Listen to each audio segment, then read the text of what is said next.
Welcome to EPG Pathshala.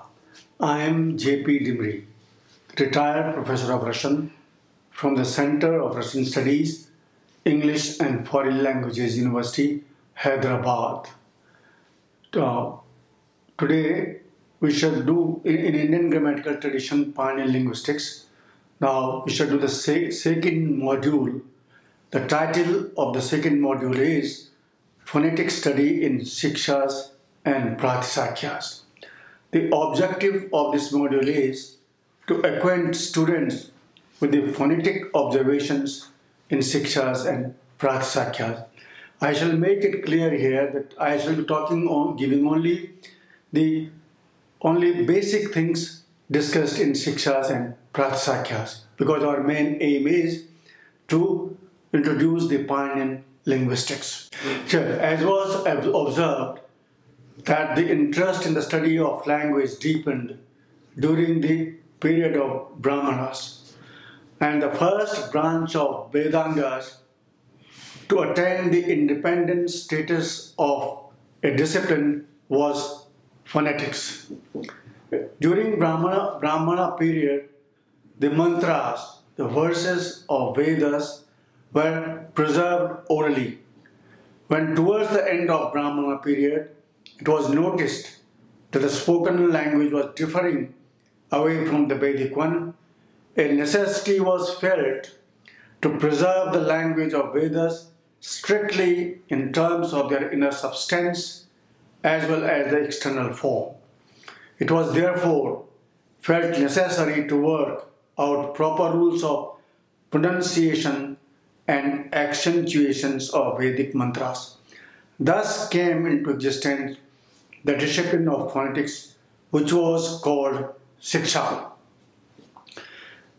The nature, now we shall speak about the nature and scope of siksā. The traditional term for phonetics is siksā. The term siksā was first used by Taittiriya Upanishad. It enumerates 6 elements of this discipline, and they are varna, individual sounds, swara, accent, matra, quantity, bala, articulation, santana, samana, recital, delivery, chanting, and santana, connection, laws of sandhis. The aim of this discipline called siksā was to teach correct pronunciation of sounds. It also dealt with the accent, quantity, and chanting of Vedic mantras. The scope of siksā was further developed into general phonetics. There is another term in the tradition referring to study of sounds. The term is called prātisākhyas. Prātisākhyas, it is said, refers to applied phonetics, and the term siksā implies general phonetics. The principles of general phonetics were applied by the prātisākhyas to Vedic text. It should be emphasized here that the advent of prātisākhyas, the interest in the general principle of phonetics was further developed. Siksās and their number and chronology. Siddheshwar Verma mentions as many as 65 siksās and states that he himself has examined 50 of these siksās. Verma classifies siksās as follows: the general siksā, the siksā of Rigveda, the siksā of the white Shukla Yajurveda, the siksā of black Krishna Yajurveda, the siksā of the Samaveda, and the siksā of Atharvaveda. Verma places the Prātisākhyas in the period of 500 to 150 BC and the siksās around 800 to 500 BC. Now we shall here enumerate some of the important siksās, and they are Swaravyajana siksā, Paniniya siksā, Yajnavalkya siksā, Vasishti siksā, Parasari siksā, Mandavi siksā, Amoghanandi siksā, Madhyandini siksā, Varna Ratna Deepika Siksha, Keshava Siksha, Charayaniya Siksha, Bharadwaj Siksha, Vyas Siksha, Bodhayana Siksha, Apishali Siksha, Narada Siksha, Lomashe Siksha, Gautami Siksha, Manduki Siksha, etc. Of these Sikshas, Swaravyajana Siksha belongs to Rigveda, Narada Siksha, Lomashe Siksha, and Gautami Siksha belong to Samaveda, and Manduki Siksha belongs to Atharvaveda. Rest of the Sikshas belong to Yajurveda.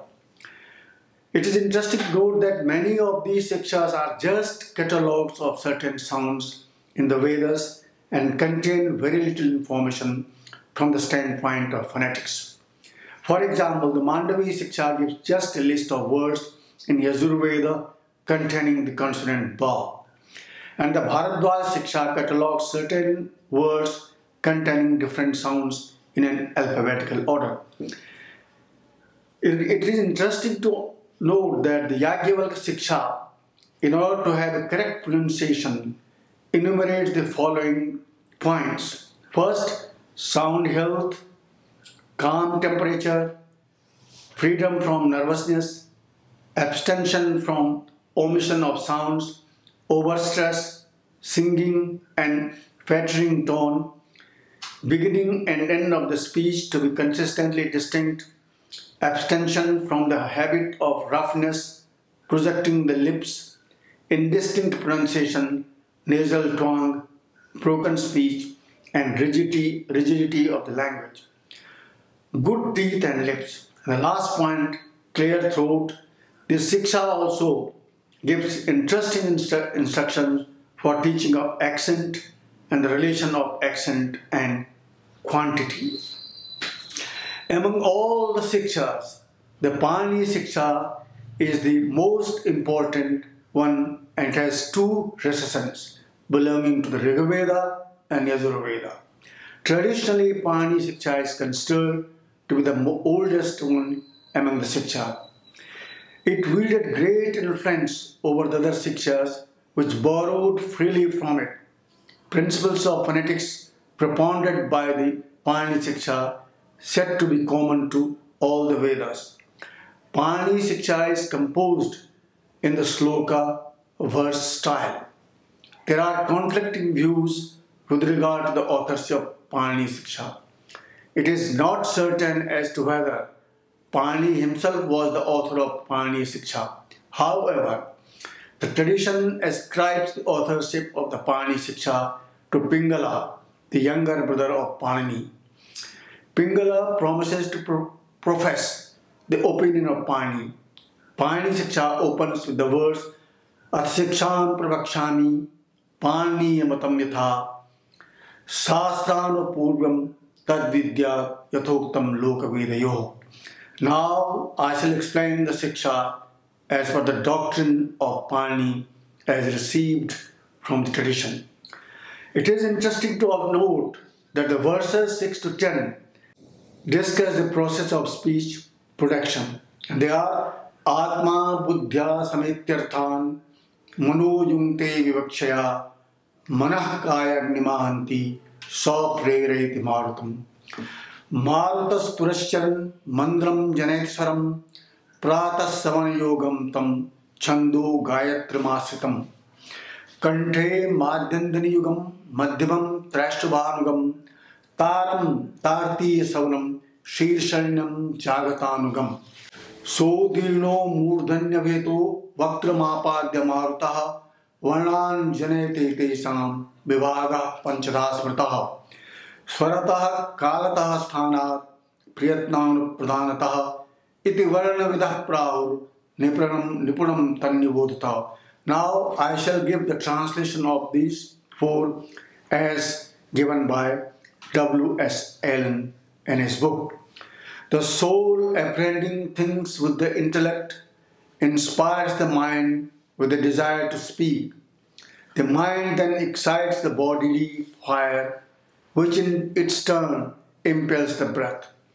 The breath circulating in the lungs is forced upwards and impinging upon the head, reaches to the speech organs and gives rise to speech sounds.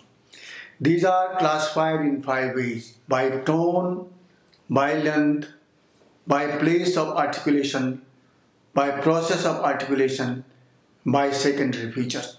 Thus, the phoneticians have taken careful heed with this translation from Allen's book. Panini Siksā has 65 verses describing process of its production, principles of classification of sounds, nature of accent and its types, etc. As was said earlier, that our aim is only to give the introductory information about these siksās. So we have given this about the most important siksā called Panini Siksā, which is used today also. Now we shall speak about prātisākhyas, their number and chronology. As was stated, that the term siksā refers to general phonetics and term prātisākhyas to applied one. The original term used for prātisākhyas was partial, which signified that the treatise in question belonged to a social group, parishat, or groups in which the general principles of phonetics were adapted to a particular Vedic text. Each of the Veda has its own prātisākhyas as follows. Rig Veda has Rig Prātisākhyas, Yajurveda means black, Krishna Yajurveda has Taittiriya Prātisākhyas, Shukla Yajurveda has Vajasaniyi or Katyayaniya Prātisākhyas, Samaveda has Rig Tantra Vyakarana, Athara Veda has Athara Prātisākhyas or Shaunakiya Chaturadhyayika. The aims of the Prātisākhyas were to explain the rules of vowels and consonant sandhi, rules of accentuation, pronunciation, and syllabification.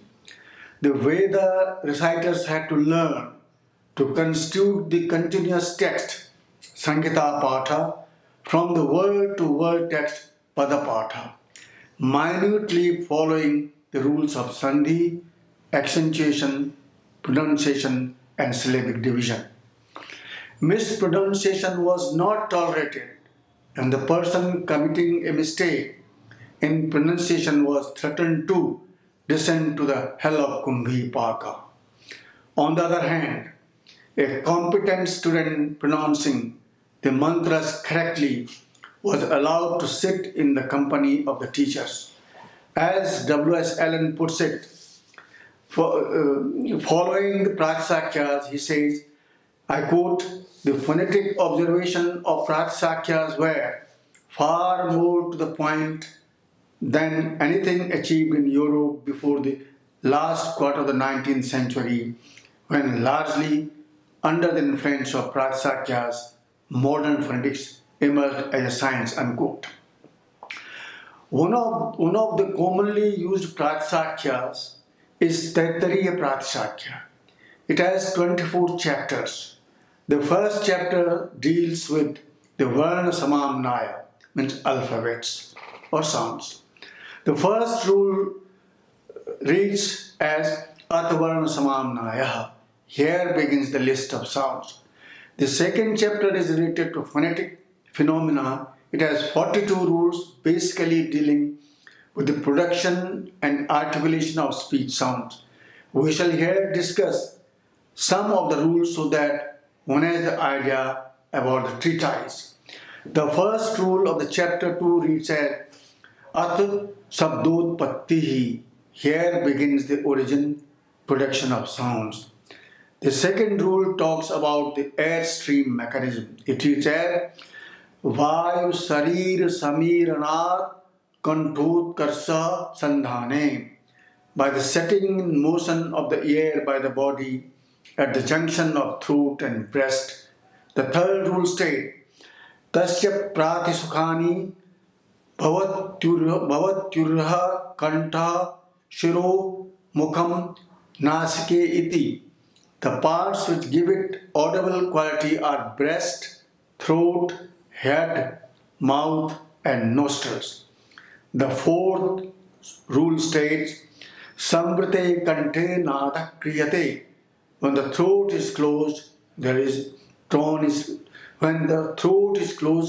produced. The next sutra states Vivrate swaraha, when it is opened, breath is produced. And the sixth one states madhye hakaraha, when in an intermediate position, the ho sound is produced. These few rules demonstrate an idea how the Taittiriya prātisākhyas describe production of speech sounds. We have here used the English translation given by Whitney. It will be extremely useful for the students of linguistics in general and for the students of phonetics in particular to get acquainted with the Panini Siksā and Taittiriya prātisākhyas.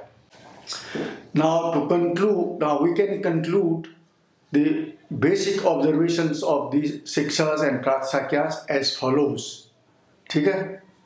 They are, the first one, the theory of syllabification, which discusses minute details regarding avinidhana, incomplete articulation. Second, observations about the pronunciation of ya and va in different positions. Third, observations on nasalization of finals. Fourth, the insertion of a plosive in the group fricative plus nasal consonant. Fifth, the number of vowels as given by the various phoneticians are as follows: 13 in the Rig Prātisākhyā and Atharva Prātisākhyā, 16 in Taittiriya Prātisākhyā, 22 in Panini Siksā, and 23 in Vajasani Prātisākhyā and Rig Tantra Vyakarana.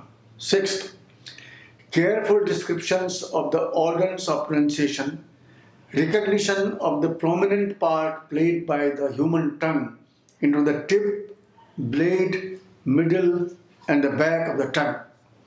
Seventh, interesting observations regarding the place of origin of ra. According to Prātisākhyas, the place of origin of ra is alveolar or dental, teeth or teeth-rich. The Panini Siksā, however, describes the place of origin of ra cerebral. Eighth, the relationship between vowels and consonants is analyzed in detail.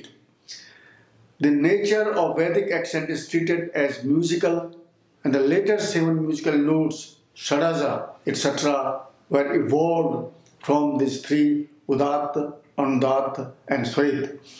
Vedic accent, namely Udatta, acute, Anudatta, grave, and Swarita, circumflex.